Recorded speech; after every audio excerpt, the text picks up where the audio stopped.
د هغه لیډر دپاره جدوجهد وکړي. ګوره هغه زمونږ دپاره ناست دی په جیل کې، هغه نه د خپل بچو دپاره نه د دغه دپاره هغه چې الله پاک څه ورکول ای وله په ځوانۍ کې هم ورکړي هغه پاتې کړي دي. اوس هغه د 24 کروړ عوام دپاره ناست دی او هغه په پاکستان کې کم چې په بهر دنیا کې مسلمانانو کم نمایندګي ده د هغې د ادا کېدو چې هغه په صحیح طریقه ادا نه شي د دې دپاره امریکې او د هغې غلامانو په جیل کې بند کړی دی.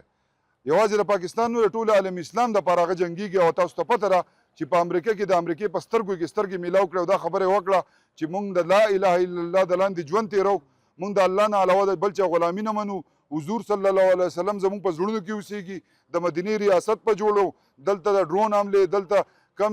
د هغې اجازت چې غوښتو ایبسلیوټلی ناټ یې ورته ووي چې په دې کې اډو دویمه خبره نه کوو. په پاکستان یو انچ ځای به امریکې له نه ورکوو. د هغې دپاره دا د امریکې غلامان کم چې د ډالرو فیرونان ناغلي دي او ډالرو ته سجدې کوي، نو انشاءالله دوله به قوم شکست ورکوي. دوله به د پاکستان 24 کروړ عوام په دې کې دا سپینګیري تاسو یې نه، په دې کې زمونږ